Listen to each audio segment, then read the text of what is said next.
Radio Publique Africaine.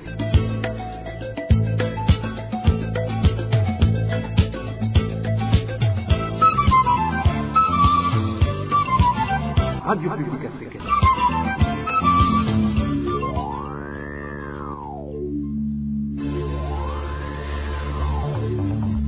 C'est le moment de suivre le journal parlé en français. À la présentation, Onésime Douchimakité. Nous sommes le jeudi 18 mai 2023. Ravi de vous retrouver, mesdames et messieurs, à ce rendez-vous d'information dont voici le sommaire. Le dossier en rapport avec l'assassinat du prisonnier Léonidas Ngendanzi semble tourner contre ceux qui réclamaient que justice soit faite. Des mesures ont été prises pour identifier ceux qui tenteront de s'organiser pour réclamer justice pour ce prisonnier assassiné. Pour la PODH, la direction de la prison centrale de Gitega devrait répondre de ce qui est arrivé à ce détenu. Vous allez écouter dans cette édition le chargé du département pénitentiaire au sein de la PODH.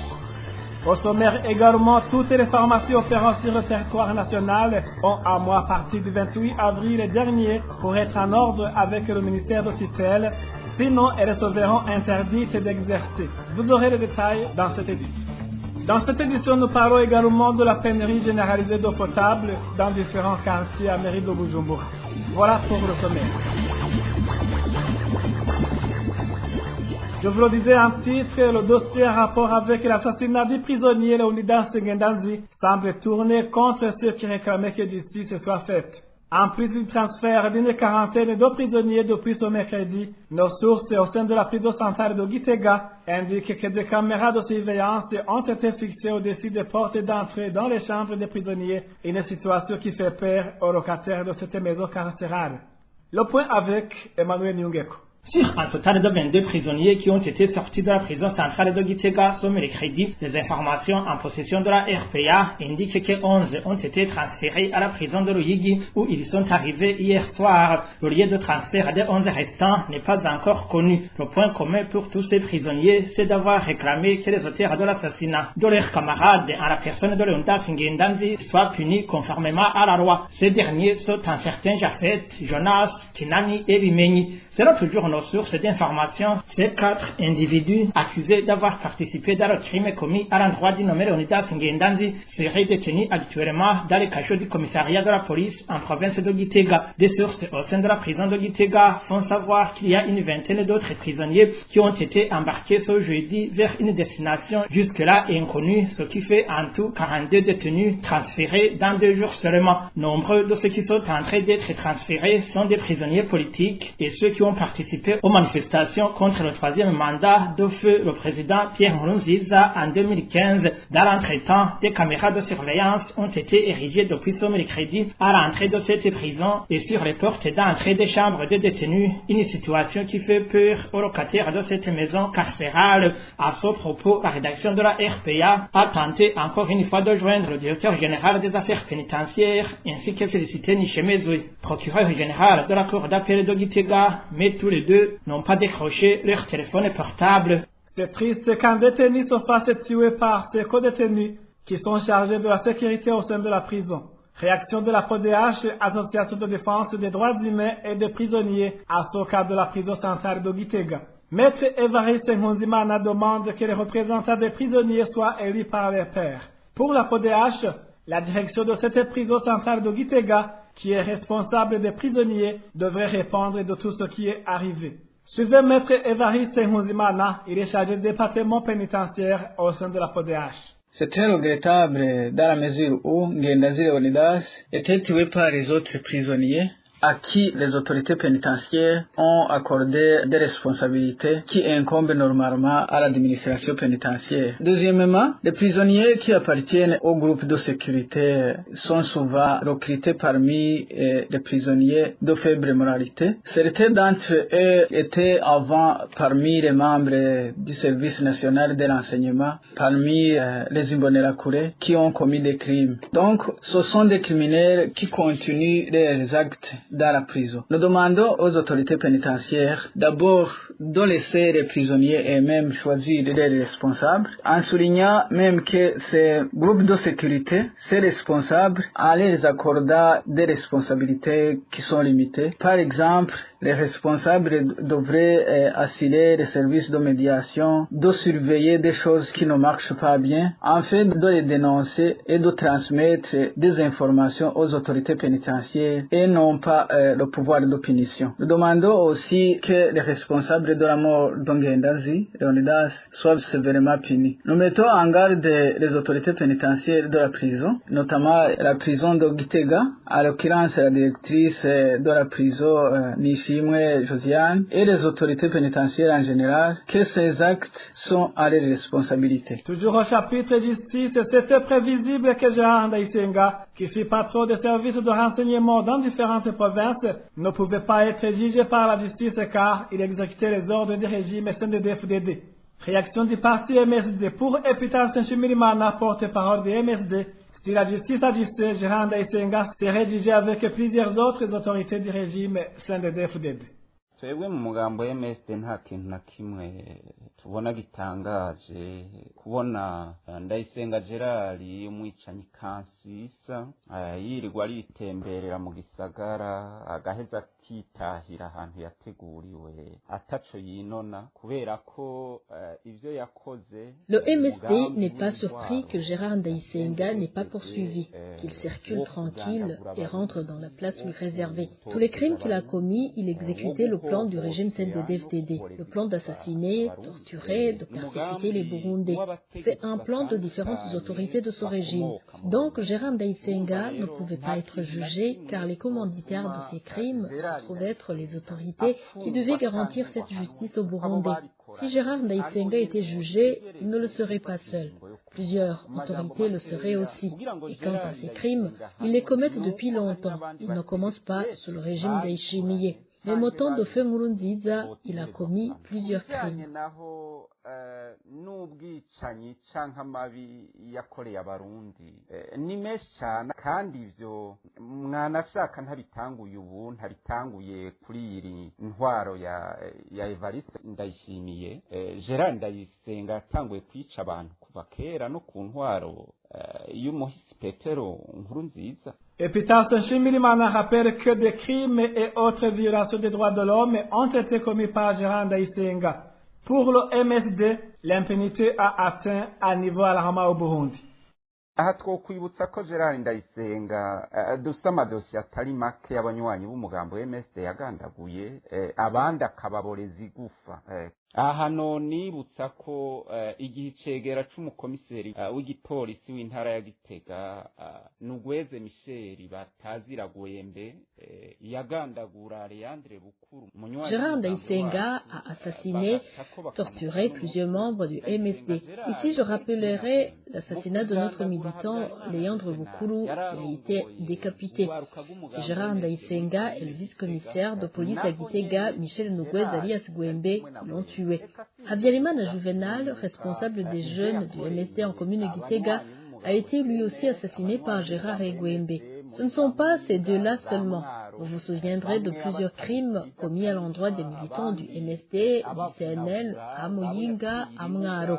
Certains restent sans trace, d'autres ont été sérieusement torturés jusqu'à devenir des handicapés. Nous avons beaucoup de dossiers qui impliquent Gérard Ndayisenga et personne ne nierait qu'il jouit de cette impunité car il est protégé par les commanditaires de ces crimes. Ce sont eux qui devraient exiger que ces crimes soient jugés. Au sein du MSD, nous avons toujours alerté sur les dangers de l'impunité, de la violation des lois. Ça ne fait que sombrer le pays. Le Burundi est tombé dans le gouffre à cause de cela et la situation a déjà dépassé les bornes.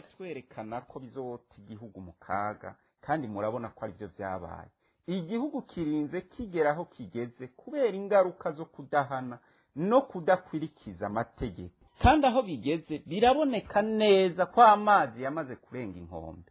Gérard Ndayisenga avait été arrêté en décembre 2021 suite au décès d'Augustin Matata, militant du parti CNL, qui l'a torturé à mort. Mais vers la fin de l'année dernière, Gérard Ndayisenga a été sorti de la prison centrale de Mhimba pour lui permettre d'avoir les soins dont il avait besoin.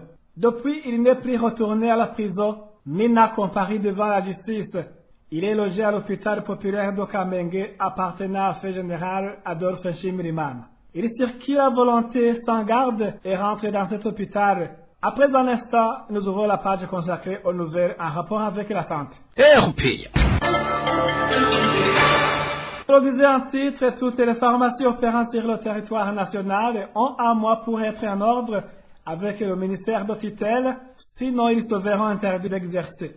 C'est du moins le contenu d'une note rendue publique le 28 avril dernier par le ministère de la Santé publique et de la lutte contre le sida. La décortication de cette note avec Josiane Mouzanet. Le fonctionnement des pharmacies sont documents authentiques du ministère de la Santé publique et de la lutte contre le sida, le non-respect des normes d'accréditation en vigueur, le dépassement des délais requis pour le renouvellement des autorisations d'ouverture au public, le non-respect des marges bénéficiaires pour les prix des médicaments, le non-respect des règles de prestation ainsi que le manque d'hygiène.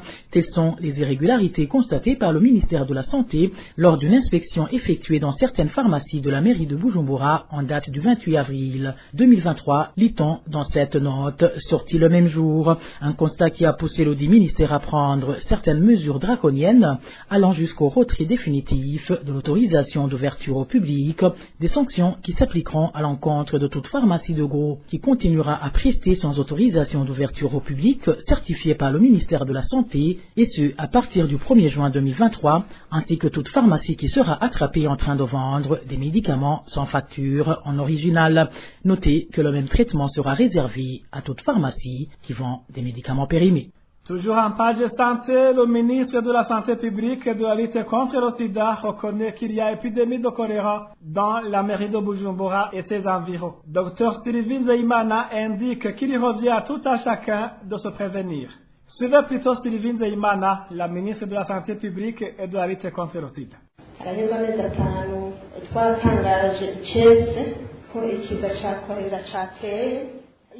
Ça fait déjà 5 mois que nous avons annoncé officiellement qu'il y a la présence de l'épidémie de choléra. À cette époque, ceux qui ont attrapé cette épidémie sont remarqués dans les localités du nord et du centre de la mairie de Bujumbura.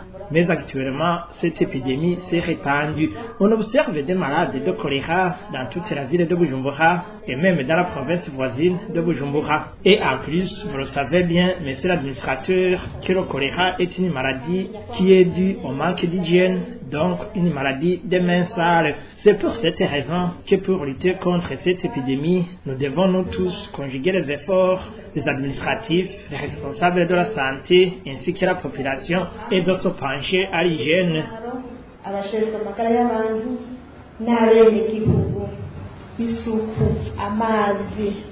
La ministre ayant la santé dans ses attributions s'est exprimée ce mardi 16 mai lors d'une séance d'écoute et de doléances des citoyens de la commune de Moura, organisée par le ministère de la Santé publique et celui de l'hydraulique, de l'énergie et des mines. Ils viennent de passer presque 5 mois sans eau potable et ils sont les habitants de la 11e avenue de la zone urbaine de Cibitoke. Les habitants de la localité disent avoir saisi l'administration, mais celle-ci ne leur a pas encore dit même les raisons de cette situation. Inès Gakiza nous en dit plus. La partie de la zone Cibitoke qui n'est pas approvisionnée en eau potable depuis presque 5 mois se trouve sur la 11e avenue depuis la 10e jonction jusqu'à la 30e jonction en haut de la route dite Cagnoni. Une situation que les habitants de la localité disent ne pas comprendre car leurs voisins n'en manquent jamais. Et durant toute cette période, personne ne leur a fait savoir les raisons. Nous venons de passer environ 5 mois sans eau potable. Vous savez que l'eau est indispensable dans la vie d'une personne. Nous avons essayé de toquer ici et là, mais avons manqué des personnes qui puissent porter nos doléances aux échelons supérieurs. Nous l'avons fait savoir au chef de quartier et au chef de zone, mais ils ont joué la sourde oreille. Ces personnes affirment qu'elles peinent beaucoup pour trouver de l'eau suffisante. Un bidon d'eau s'achète à un prix élevé. Le petit Burundais ne peut pas avoir des moyens d'acheter l'eau car un bidon d'eau coûte 1000 francs. Nous voudrions savoir quel problème a la régie des eaux. Ces habitants de la zone Cibitoke demandent avec insistance que le problème à l'origine de cette situation soit résolu et qu'ils puissent avoir de nouveau de l'eau potable qui est source de la vie. Nous n'avons pas pu joindre Evelyne Ninina Hazgwe, la chef de la zone Cibitoke. Merci à toi Inès Gakiz. La pénurie d'eau potable s'observe aussi depuis plus d'une semaine à Musaga, toujours à mairie de Bujumbura. La population dit avoir dépensé beaucoup d'argent pour avoir de l'eau potable. Elle a peur d'attraper les maladies des mensales et demande aux administratifs de trouver solution à ce problème avant qu'il ne soit tard. Daniel Claire Ilatrumva nous en dit plus. Dans la zone Musaga, certaines localités sont privées d'eau potable depuis plus d'une semaine. Si elles sont approvisionnées, c'est pour un laps de temps. Depuis mercredi de la semaine passée, on n'a vu aucune goutte d'eau couler de nos robinets. Rarement, on approvisionne les robinets publics, et là aussi pour quelques heures seulement. Quelques gens alors parviennent à avoir de l'eau. S'imposent ceux qui vendent l'eau. Ils alignent leurs nombreux bidons, et nous ne parvenons pas à avoir l'eau. Selon ces habitants de la zone Musaga, pour le moment, un bidon de 20 litres d'eau potable coûte entre 1500 et 2000 francs bourg. Paupérisés, ils ne parviennent pas à acheter quotidiennement l'eau à utiliser. Des conséquences de ce manque d'eau potable commencent à se manifester. On a peur des maladies qui peuvent nous attraper, causées par la carence d'eau potable. Il y a ceux qui ont des toilettes à siège, ils ont besoin de pousses d'eau. Ils essaient d'utiliser l'eau de la rivière Mimba, mais ce n'est pas satisfaisant. Pour le moment, on ne trouve pas d'eau pour préparer la nourriture. Les enfants ne peuvent pas aller à l'école sans avoir mangé, tout cela suite au manque d'eau. Par exemple, nous qui habitons dans des ménages, on peut gérer un bidon de 20 litres durant 2 jours. On l'achète entre 1500 et 2000 francs burundais. Il y a ceux qui achètent l'eau et la conservent et ils la revendent à un prix trop élevé. Par manque de choix, nous sommes obligés d'en acheter.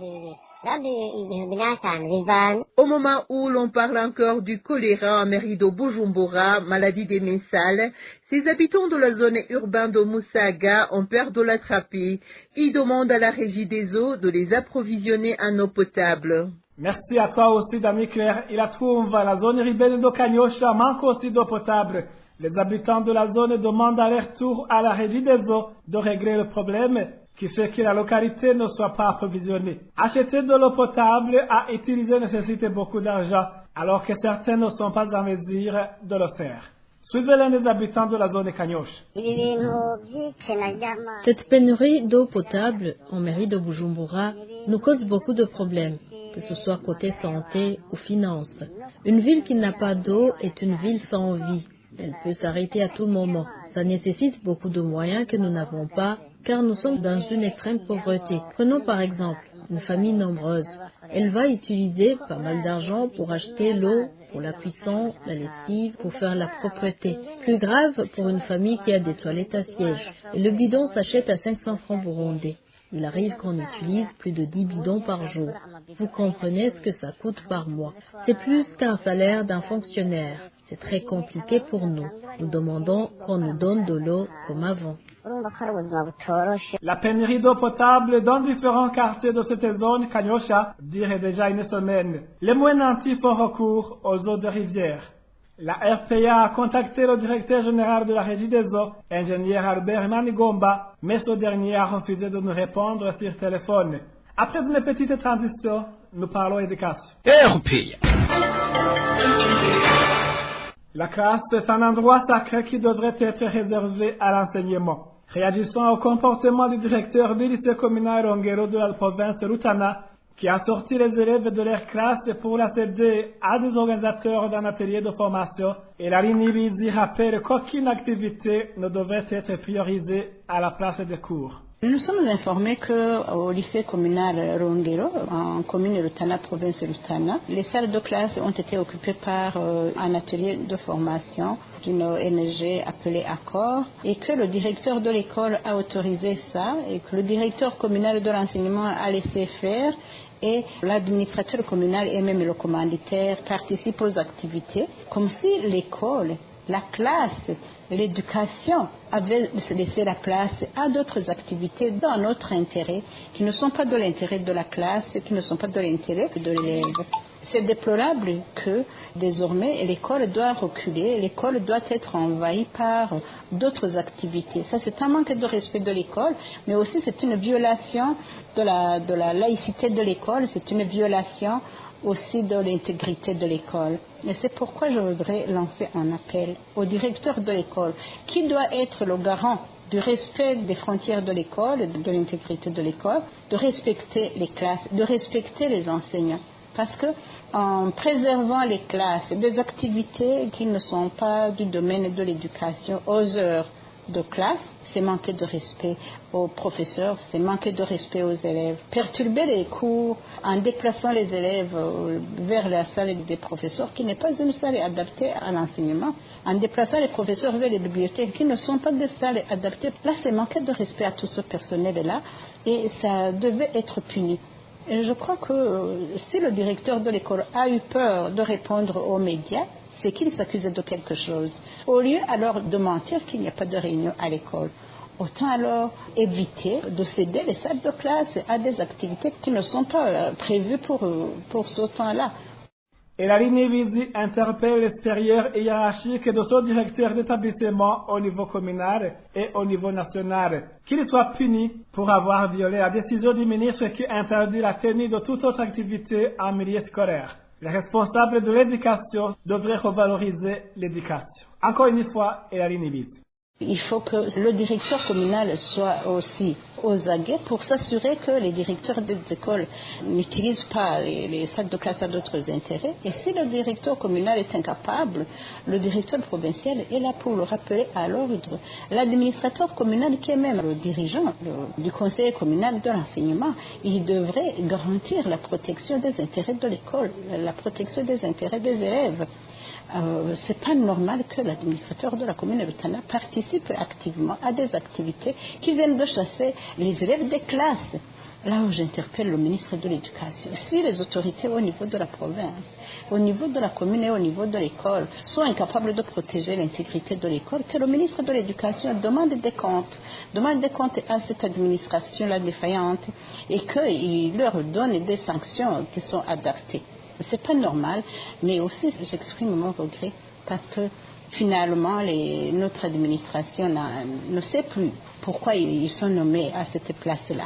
Que l'administration manque de respect aux enseignements, aux classes, ça c'est pas normal. C'est pas normal et ils doivent être sanctionnés. Et c'est un très mauvais signe. Nous avions déjà dénoncé que le parti au pouvoir s'arroge le droit d'occuper les salles de classe, les internats, et maintenant, voilà, alors que le ministre de l'Éducation lui-même avait écrit une lettre à toutes les écoles interdisant la tenue d'autres activités en dehors des activités scolaires dans le milieu scolaire. Là, il parlait des églises, mais aussi des enseignants qui donnaient les cours du soir, mais aussi des autres réunions des partis politiques. Il avait interdit ça et voilà, ce n'est plus l'utilisation de ces salles après les heures de cours. Maintenant, c'est l'utilisation des salles de classe en lieu et place des enseignements. Ça, c'est grave et je voudrais inviter le ministre à faire respecter ces instructions. Ce mardi et mercredi, le directeur du lycée communal Rongero a délocalisé quelques élèves d'une classe pour la céder aux participants à un atelier de l'ONG Accor. Et pour clore cette édition, parlons de la pénurie des produits Braroudi, cette fois-ci en province de Muramvya. Les boissons de cette brasserie et limonaderie du Burundi deviennent de plus en plus rares. Les Fanta les moins consommés, toniques et Coca Zero, sont les plus disponibles sur le marché. Le point avec Eric Nyonzima. Merci à toi, Eric Nyonzima. Merci, mesdames et messieurs, d'avoir prêté oreille attentive. Ainsi s'achève cette édition. Merci aussi à l'équipe de la rédaction et à l'équipe technique pour leur bonne collaboration. À la présentation de cette édition, vous étiez avec Onésime Dushimagi. Passez de bons moments chez vous. Au revoir.